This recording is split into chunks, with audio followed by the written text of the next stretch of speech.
Alunos e alunas do segundo ano do ensino médio, sejam bem-vindos à aula de História. Hoje, 21 de outubro de 2020, estamos iniciando a segunda média do terceiro ciclo. O tema deste novo período é Revolução Industrial no Brasil Monárquico. Nós vimos nas aulas anteriores, na média 1 do terceiro ciclo, sobre a Revolução Industrial, de como ela nasceu, os primórdios desta revolução.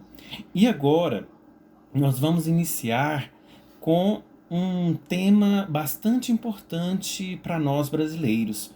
Nós vamos dar ênfase à Revolução Industrial aqui no Brasil, começando desde o período do Brasil monárquico, de 1822 até os dias atuais. Nós vamos fazer um breve resumo, onde nós vamos falar um pouco sobre o processo de industrialização aqui do Brasil. E é importante que você preste atenção em nossas aulas, assista os nossos vídeos, para que você possa se inteirar do assunto e assim fazer nossas atividades e nossas avaliações. Lembrando que qualquer dúvida que você tiver, pode entrar em contato comigo através do meu WhatsApp. Bom, apresentei o tema, vamos iniciar então a nossa aula. Alunos, quando eu falo da Revolução Industrial, eu posso dizer para vocês que é aquele momento onde praticamente vai ter uma substituição, ou seja, vai ser substituído, né, praticamente aí o trabalho manual pela maquinofatura. E a partir do momento que eu tenho esse processo de industrialização que começa lá na Inglaterra, eu posso dizer que aqui no Brasil também foi muito importante esse processo de industrialização. Sendo assim, a industrialização no Brasil, eu posso dizer que essa atividade industrial era bastante rudimentar aqui no Brasil até o século XIX, ou seja, de 1801 até mais ou menos 1900. E foi a partir do século XX, em 1901, praticamente ao ano 2000, especialmente aí na década de 1940, que ela assumiu aí uma importância crescente na economia nacional. Antes da industrialização aqui no Brasil, alunos, o café era o principal produto da nossa economia. Então a gente vê aqui a importância de estudar esse processo de industrialização aqui no Brasil, justamente porque a gente tem neste período aqui o café como carro-chefe aí da indústria aqui no Brasil, da economia aqui no Brasil. A cafeicultura, ela enriqueceu aí os chamados barões do café, que eram aí praticamente empresários e banqueiros, e proporcionou também aí condições favoráveis à abertura da industrialização aqui no Brasil. Como? Quando a gente fala desse processo de industrialização aqui no Brasil, a gente tem sempre que analisar o seguinte, né, que a acumulação monetária, né, o desenvolvimento da infraestrutura, né, por exemplo, a abertura de ferrovias, né, de portos, de rodovias e a mão de obra qualificada. Então, tudo isso colaborou para que acelerasse então o processo de industrialização do nosso país. E quando a gente fala nesse processo, é importante a gente dizer que o estado de São Paulo foi o pioneiro, foi o primeiro aí na industrialização, pois foi o que mais enriqueceu aí com o café. Então, São Paulo, ele praticamente é o auge da economia cafeeira.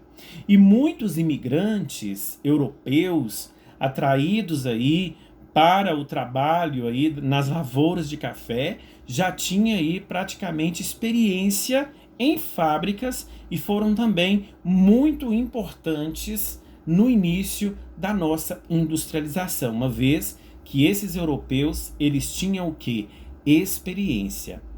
E lembrando também que esse processo de industrialização aqui no Brasil requeria o que?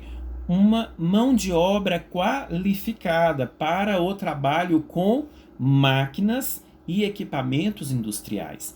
Então, tudo isso foi graças à experiência que os europeus tinham neste período, certo? E as duas guerras mundiais, a Primeira Guerra no ano de 1914 a 1918 e a Segunda Guerra Mundial do ano de 1939 a 1945, impulsionou, né, a produção industrial aqui no Brasil. E com a queda aí na produção industrial e nas exportações dos países envolvidos nos conflitos, faltaram então aí muitos produtos nas prateleiras brasileiras. E qual foi a solução? A solução naquele momento foi produzir internamente o que antes era importado, atraindo então muitos barões do café para a atividade industrial. Então, o Brasil aí pós-guerra praticamente teve que produzir o que antes ele importava. Então, o que acontece nesse período? Essa produção internamente, ela facilitou o quê? Facilitou aí a vinda, né, praticamente aí de favorecimento aí aos grandes fazendeiros, aos grandes latifundiários, aos grandes barões do café para desenvolver aí o que? Atividade industrial. Então, praticamente, a atividade industrial naquele período era necessário, uma vez que o Brasil não estava importando, não estava trazendo produtos de fora.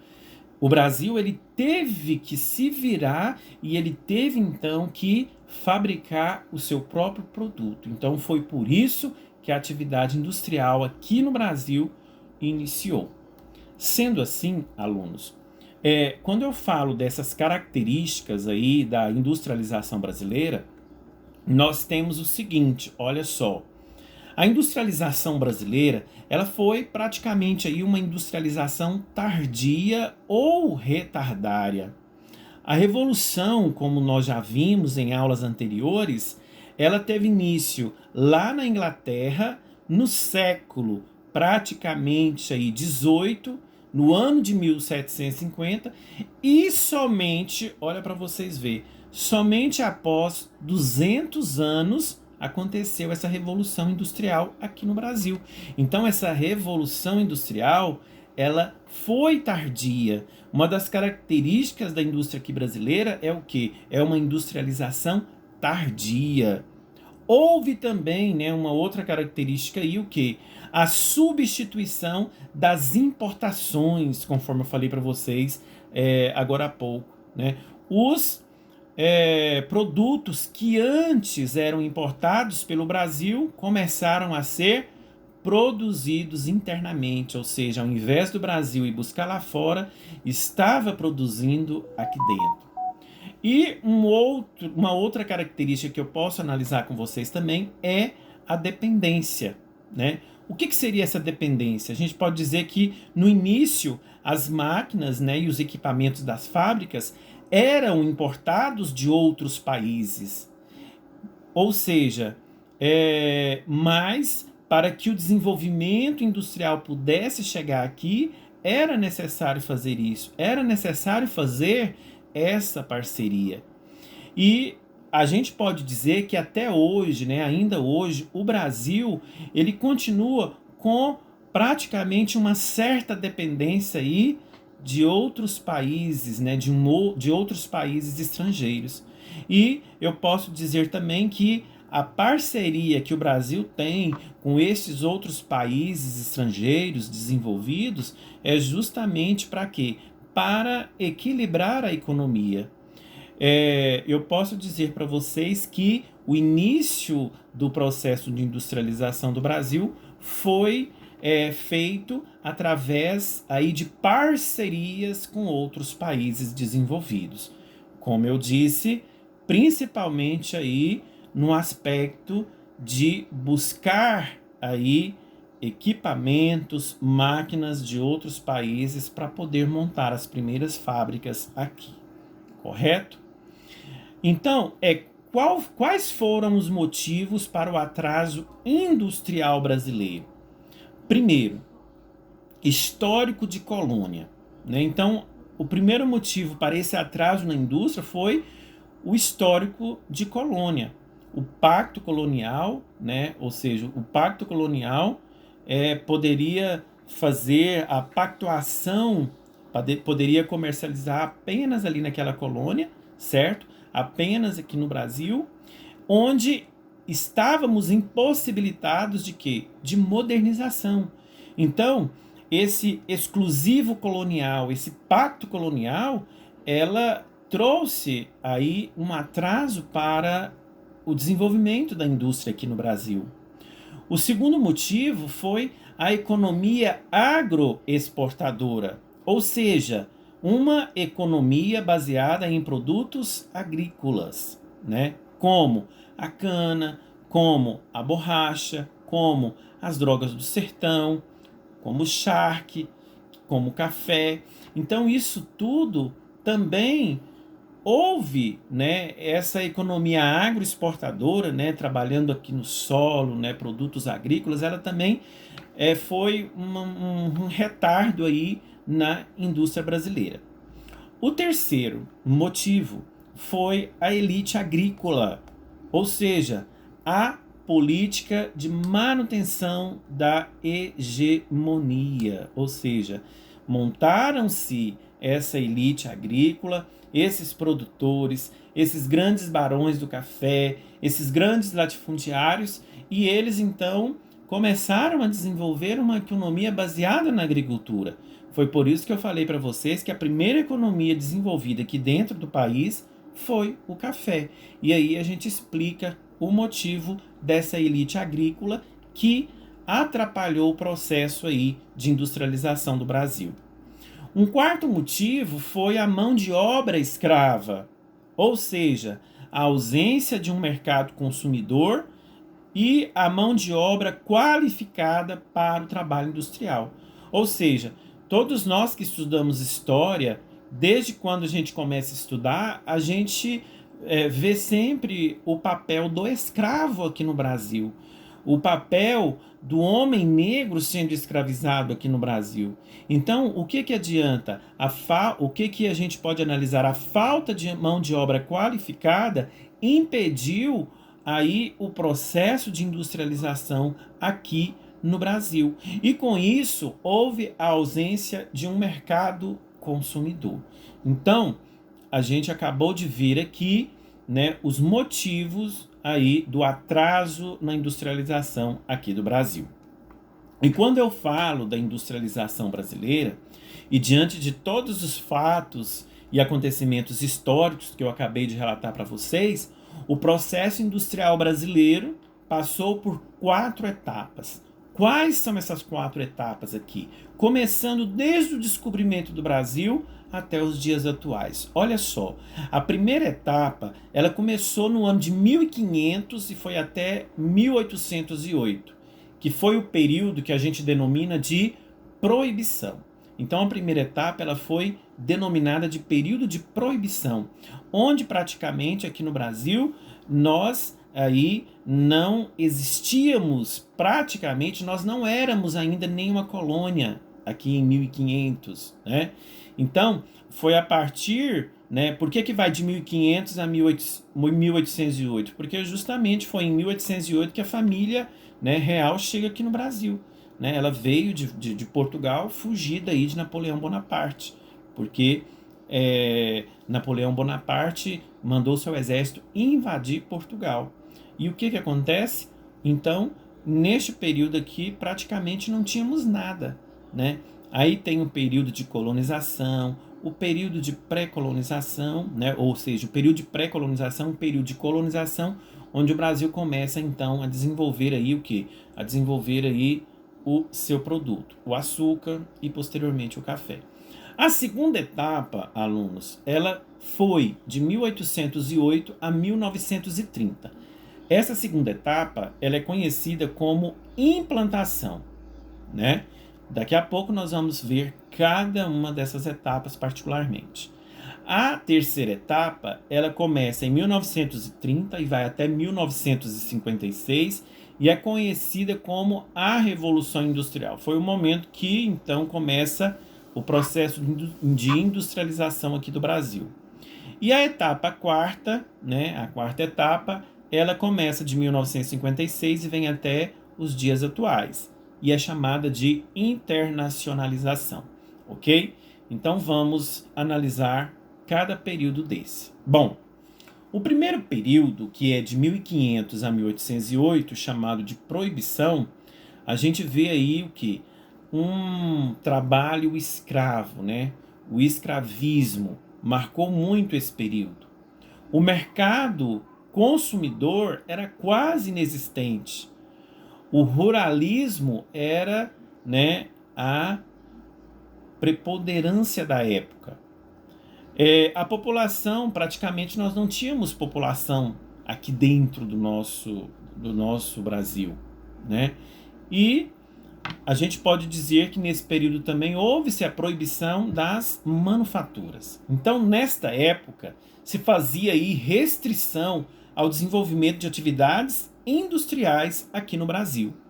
Apenas uma pequena indústria para o consumo interno era permitida, ou seja, para o próprio consumo aqui dos brasileiros da época, devido aí às distâncias entre a metrópole e a colônia. Eram principalmente o que? De fiação e de calçados. Na segunda metade aí do século XVII, algumas indústrias começaram a crescer. Quais tipos de indústria? A indústria do mármore, a indústria têxtil.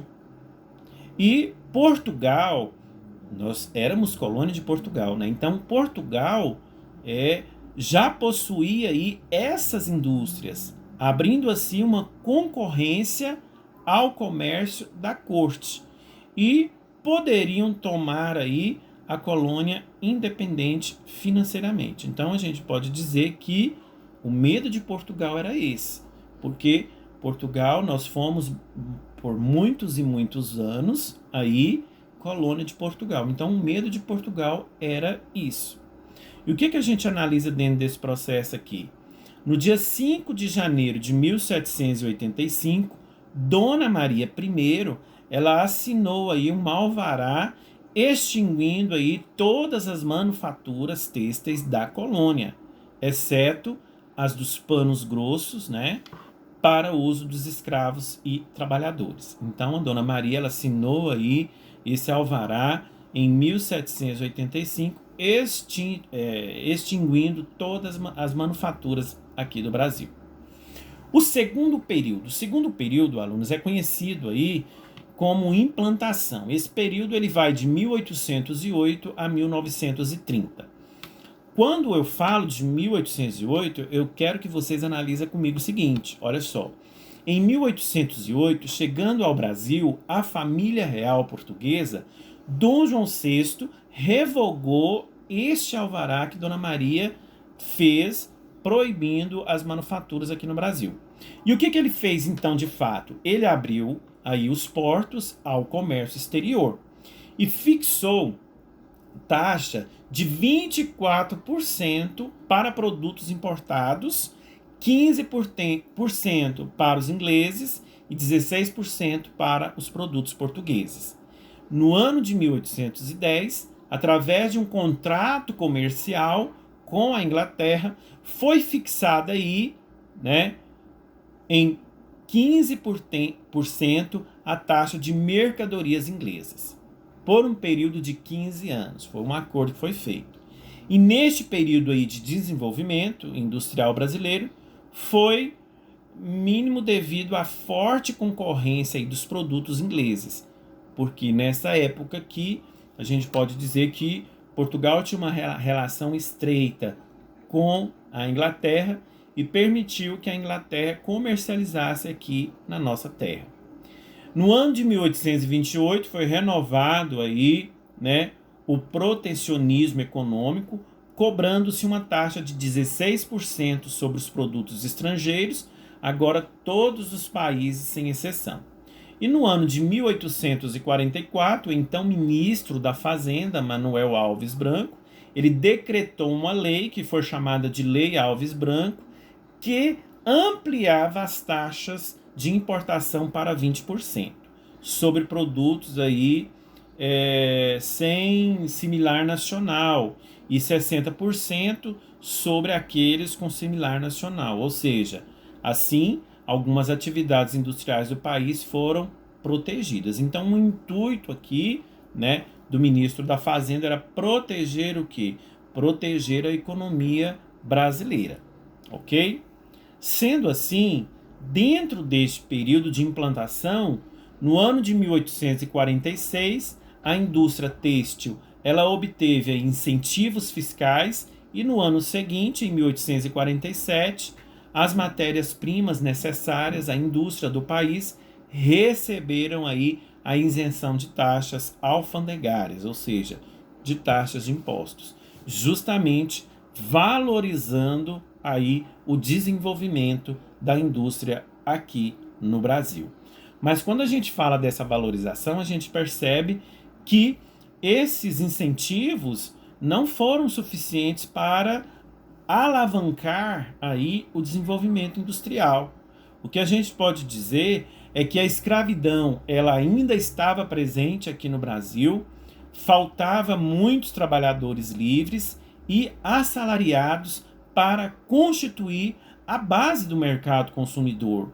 Além disso, as elites enriquecidas aí pelo café ainda não estavam dispostas a investir aqui na indústria.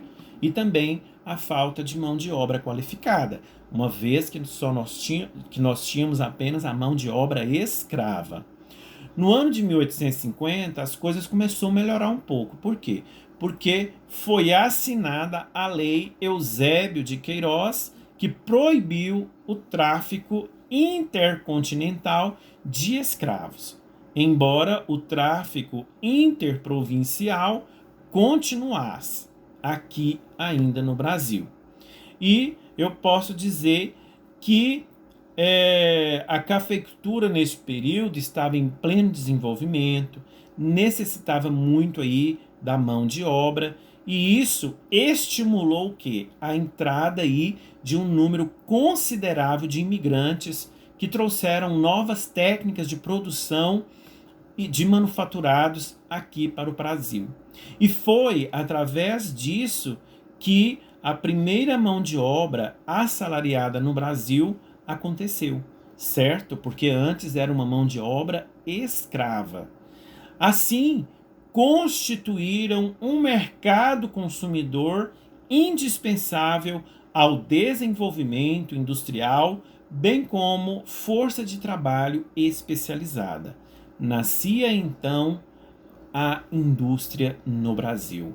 Era implantada então a indústria aqui no Brasil. E nós não podemos esquecer, alunos, que o café era a base da indústria brasileira. Quais eram as vantagens do café? As vantagens do café eram porque ele era um produto altamente valorizado no mercado internacional. O Brasil exportava café para outros países.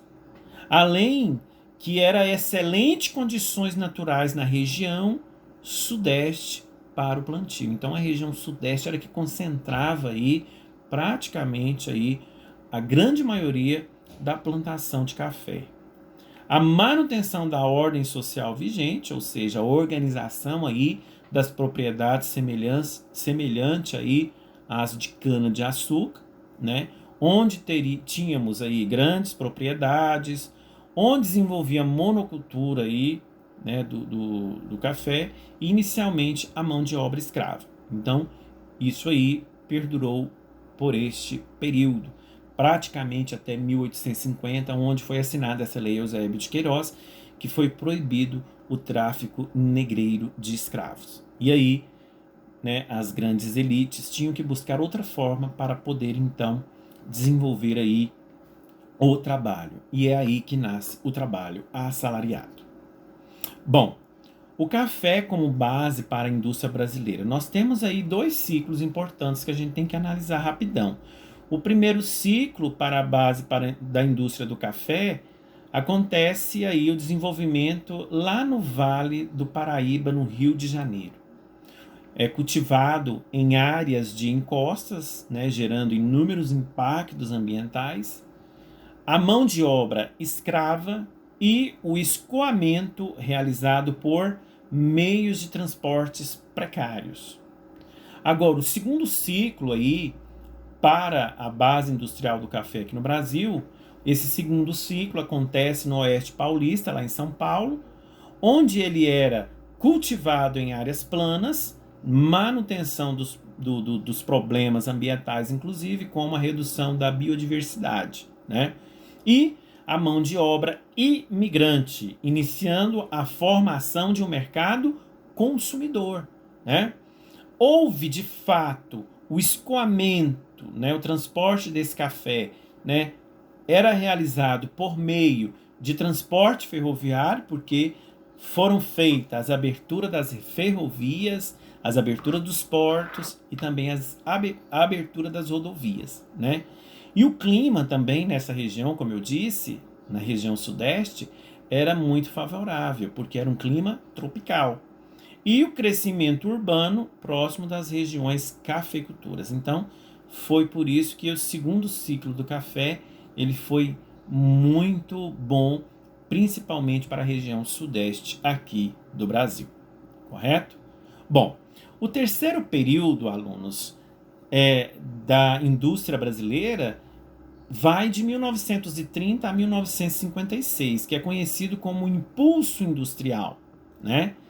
A crise do modelo agrário exportador, aí nos fins do ano de 1929, foi conhecida como a grande crise de 29, né?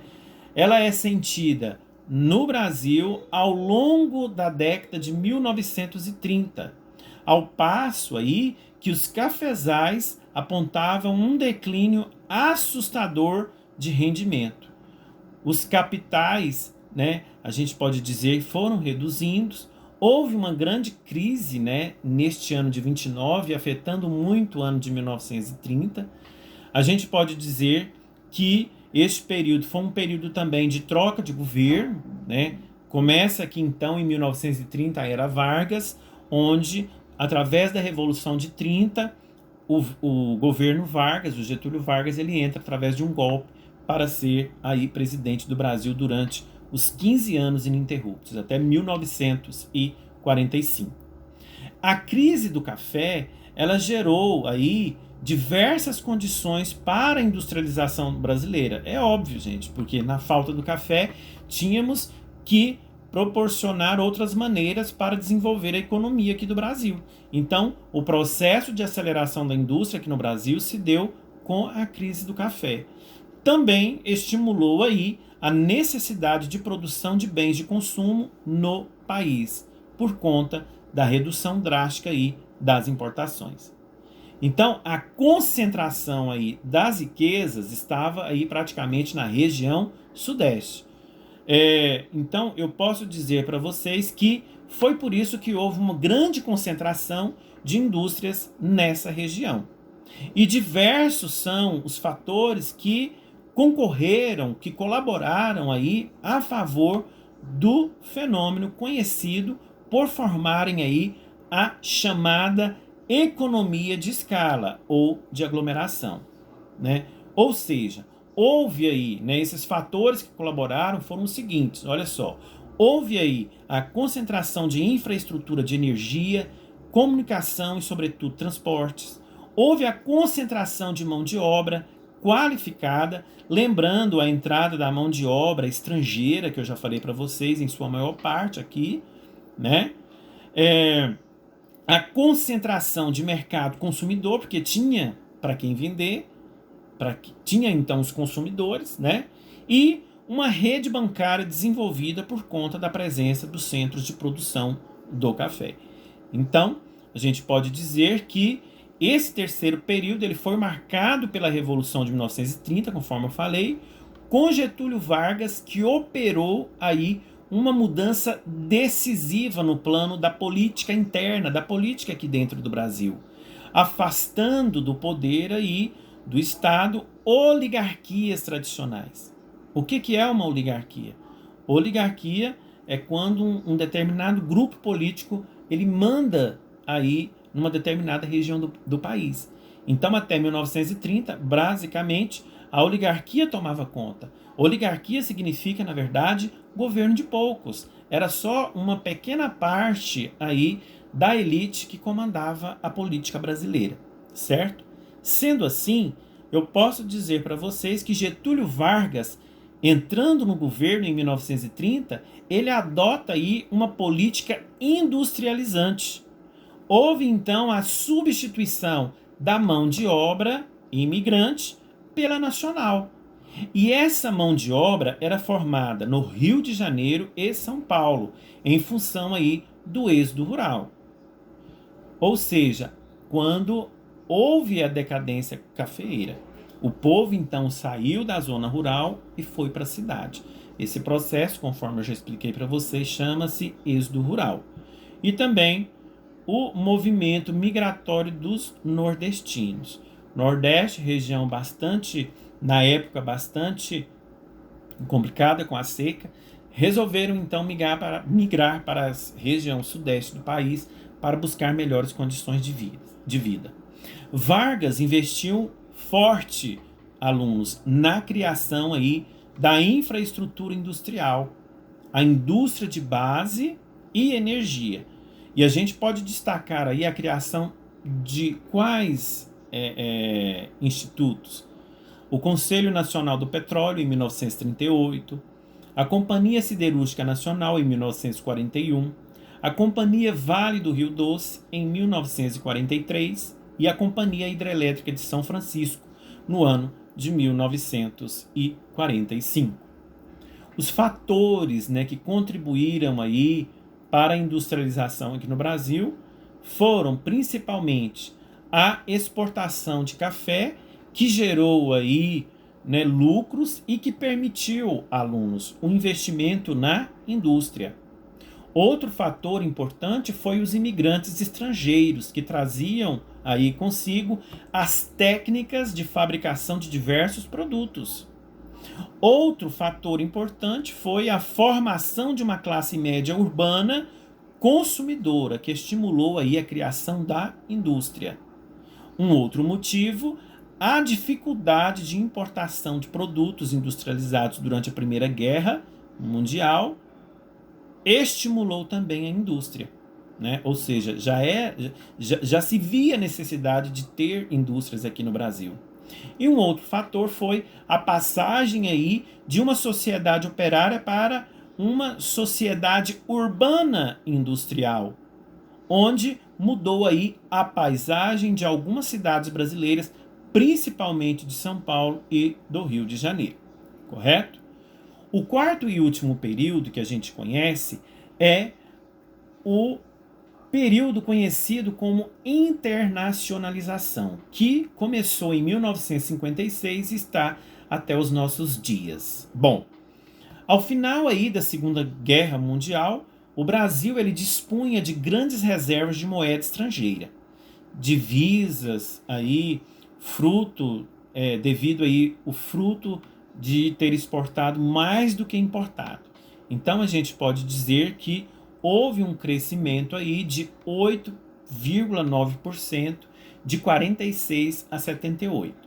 Então eu posso dizer que enquanto nas décadas anteriores houve aí predominância da indústria de bens de consumo, na década de 40 outros tipos aí de atividade industrial começaram a se desenvolver como no setor aí de minerais, de metalurgia, de siderurgia, ou seja, setores mais sofisticados tecnologicamente. Então foi a cada ano melhorando ainda mais a industrialização aqui no Brasil. No ano de 1946, teve início aí a produção do aço, né, na Companhia Siderúrgica Nacional, em Volta Redonda, e abriu aí perspectivas para o desenvolvimento industrial do país. No ano de 1950, problemas de grande importância dificultaram o desenvolvimento industrial, como a falta de energia elétrica, a baixa produção de petróleo e a rede de transporte e comunicações que eram deficientes. Para tentar sanar aí os dois primeiros problemas, a falta de energia elétrica e a baixa produção de petróleo, o presidente Getúlio Vargas inaugurou a Companhia Hidrelétrica aí do São Francisco, a usina hidrelétrica de Paulo Afonso e criou a Petrobras, para poder melhorar ainda mais as condições da indústria neste período. Durante o governo de Getúlio Vargas, 1930, 1945, 1950 e 1954, houve aí uma intervenção estatal caracterizada pela nacionalização da economia, em que foi adotado o modelo de substituição das importações, criando aí então as chamadas indústrias de base, necessárias para o impulso de outros ramos industriais. Neste período, conforme eu já falei, foram criadas aí a Companhia Siderúrgica Nacional, a Vale do Rio Doce, atual Vale, correto? Empresa que era responsável pela exploração dos diversos minerais aí, produtora, né, dos minérios. Inclusive, neste período aqui também, criou também a Petrobras, que era uma importante produtora de energia. Cabe lembrar também, alunos, que a sistematização da consolidação aí das leis trabalhistas necessárias para a organização das relações de trabalho que vinha aí sendo estabelecidos no país. Então, criando novas indústrias, criando novas fontes aí de trabalho, era necessário também valorizar o trabalhador. Então, o Getúlio ele cria aí a consolidação das leis trabalhistas, que é a CLT, para poder reunir todas as leis de proteção ao trabalhador, correto? Foi neste período que criou aí o salário mínimo.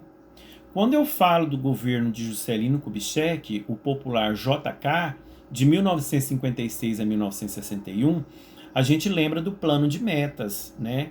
Por quê? Porque esse plano de metas teve grandes investimentos estatais nos setores aqui da energia e do transporte. Houve aí a entrada maciça de capital estrangeiro em novos setores industriais, principalmente o automobilísticos, o eletrodomésticos, as máquinas e equipamentos químico-farmacêutico. E quais foram as consequências nesse período aqui? Aumentou a dívida externa e a inflação, houve aí um aumento também. Neste período foi criado a Sudene, a Sudan, a Sudeco, a Sudesul e também a Codevasf e inúmeras outras companhias. Dentro do governo de Jânio Quadros, que foi de 1961 a 1964, houve aí o plano trienal, reformas de base, ou seja, essas reformas estavam dentro da agrária e da tributária, e também da administrativa, bancária e educacional. Então foi praticamente aí reformas para poder impulsionar ainda mais a economia do Brasil. Sem responsabilidade pela produção industrial, elaborado aí por Celso Furtado para combater a inflação e desenvolver o país, mas infelizmente falhou. Os governos militares, que foi de 64 a 85, houve o milagre econômico de 68 a 74, onde teve elevados índices de crescimento econômico e o PIB, o Produto Interno Bruto, ele chegou a 10%. Houve também a política industrial, a internacionalização e estatização da economia nacional. Houve a expansão do consumo, a facilidade de crédito, o aumento das exportações de produtos industrializados e também da dívida externa. Em 73 e 1979, aconteceu aí as chamadas crises do petróleo e aumentou aí os juros internacionais. Houve, neste período, por causa dessas crises, o achatamento salarial, ou seja, diminuiu o salário, aumentando aí as desigualdades sociais e as exclusões sociais, correto? Lembrando também que na década de 90, a gente analisa o seguinte: nos anos 80, era conhecida como a década perdida, onde houve vários planos econômicos para recuperar a economia. Os anos 90, no governo Collor, houve aí o neoliberalismo e as privatizações, houve o impeachment do presidente Collor. No ano de 1994, é implantado o Plano Real, que é a moeda que nós temos até hoje, onde diminuiu a inflação. O Fernando Henrique Cardoso, ele ajustou aí as contas públicas, ele fez a adoção de medidas políticas e jurídicas de apoio à micro e pequena indústria. Houve então a entrada de capital estrangeiro, investimento do capital de risco no setor industrial, onde foi bastante atraente. No século XXI, no governo de Lula, manteve as mesmas regras. A autossuficiência do petróleo minimizou a dependência do setor industrial. A gente pode dizer que a economia ela se manteve neste período durante o governo Lula e a gente pode dizer que o modelo econômico brasileiro é conhecido como um tripé, ou seja, 3 características, que é a capital estatal, capital privado nacional e também o capital privado estrangeiro, onde dentro do capital estatal temos as indústrias de bens de produção e de base. Dentro do capital privado nacional, a gente tem as indústrias de bens de consumo não duráveis, e dentro do capital privado estrangeiro, a gente tem as indústrias de bens de produção e de bens de consumo duráveis. Então é assim que a economia brasileira ela caminha praticamente por esse tripé: capital estatal, capital privado nacional e capital privado estrangeiro, certo? Sendo assim, alunos, o que a gente tem que analisar dentro deste tema é a importância do processo de industrialização do Brasil, desde quando o Brasil foi descoberto até os dias atuais. É óbvio que foi bastante resumido. Se você tiver alguma dúvida, você pode pesquisar e também você pode entrar em contato com o professor, correto? Nós vamos ficar por aqui. Espero que vocês tenham compreendido a aula de hoje, que é muito interessante, e até a nossa próxima aula. Até mais!